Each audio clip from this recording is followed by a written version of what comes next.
అనంత కరుణామయుడు అపార కృపాశీలుడైన అల్లాహ్ పేరుతో ప్రారంభిస్తున్నాను. సూర్య అష్షూరా 77వ వివరణ 5వ రుకు.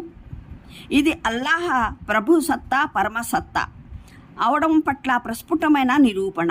ఏ మానవుడైనా అతను ఎంత పెద్ద ప్రపంచ ప్రభు సత్తాకు స్వామి అయి తిరుగుతున్నా లేదా ఆధ్యాత్మిక సత్తాకు స్వామిగా భావించబడుతున్నా అతను ఇతరులకు ఇప్పించడం అలా ఉంచి స్వయంగా తన ఇష్టాన్ని అనుసరించి సంతానాన్ని పుట్టించుకునే సామర్థ్యం సంపాదించుకోలేకపోయాడు.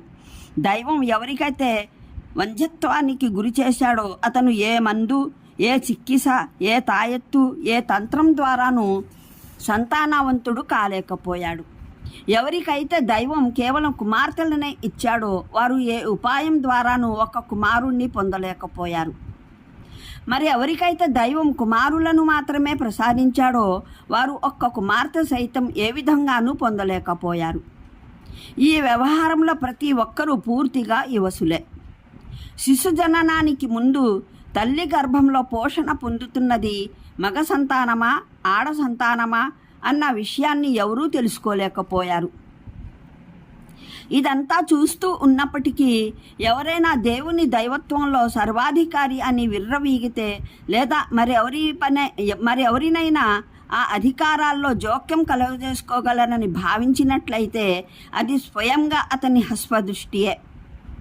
దాని శాస్తి అతను స్వయంగానే అనుభవించవలసి ఉంటుంది. ఎవరైనా తమ స్థానాన ఏమన్నా అనుకుని కూర్చున్నంత మాత్రాన వాస్తవికతలో కించిత్తు కూడా వ్యత్యాసం ఏర్పడదు. ప్రసంగాన్ని ముగిస్తూ ప్రారంభంలో సెలవిచ్చిన విషయాన్ని తిరిగి పునరుక్తం చేయడం జరిగింది. మాటను పూర్తిగా అర్థం చేసుకునేందుకు ఈ సూరాలోని తొలి ఆయత్ దాని పాదసూచికను మరోసారి పరిశీలించగలరు. ఇక్కడ వహీ అంటే ఇల్ఖా, ప్రేరణ, ఇల్హం, భావోదయం. మనసులో ఏదైనా మాట దైవికంగా రావడం, కలలో ఏదైనా చూపెట్టడం. మహానీయ ఇబ్రాహీం అలైహిస్సలాం మహానీయ యూసుఫ్ అలైహిస్సలాంకు చూపెట్టబడినట్లు. యూసుఫ్ సూరా 4వ ఆయత్ 100వ అస్సాఫాత్ 102వ ఆయత్. భావం ఏమిటంటే మానవుడు శబ్దాన్నైతే వింటాడు కానీ పలికేవాడు ఎవడో అతనికి కానరాడు. హజరత్ మూసా ఎడల జరిగినట్లు. తూరుకొండ దాపున ఒక చెట్టు నుండి శబ్దం వినవచ్చేది కానీ పలికేవాడు ఆయన చూపునకు మరుగున ఉండేవాడు. తాహా సూరా 11:48, అన్నమ్లే 8:12, అల్-హసస్ 30-35 ఆయట్లు. ఇది వహీ అవతరించే విధానం. దీని ద్వారానే సమస్త దైవిక గ్రంథాలు ప్రవక్త మహానీయులందరికీ అందాయి. కొందరు ఈ వాక్యానికి తప్పుడు భావాన్ని ఆపాదించారు.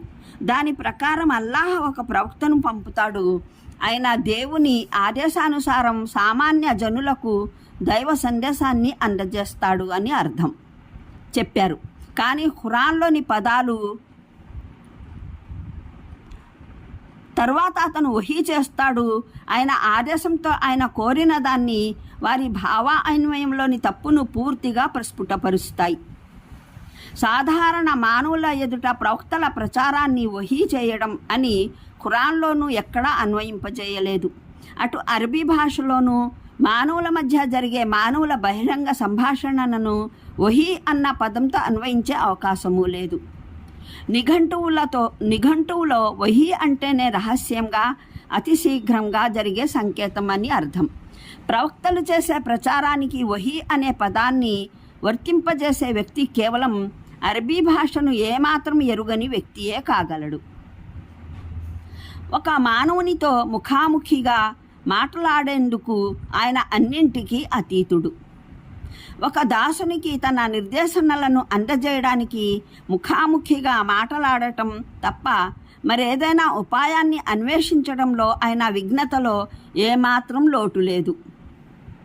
ఇదే విధంగా అంటే ఉద్దేశం కేవలం చివరి విధానం మాత్రమే కాదు, పై ఆయట్లో ప్రస్తావించిన 3 విధానాలు అని అర్థం.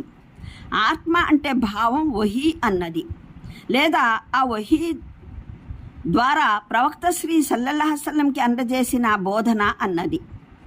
ప్రవక్త మహానీయులు సల్లల్లాహు అలైహి వసల్లంకు ఈ 3 పద్ధతుల ద్వారాను మార్గబోధన అందజేయబడిందన్నది. ఖురాన్ హదీసులు ఉభయ ఆధారాల ద్వారాను నిరూపితమైన విషయమే. హదీసులో హజరత్ ఆయిషా రజియల్లాహ్ ఇలా ఉల్లేఖించారు, ప్రవక్త మహానీయుల సల్లల్లాహు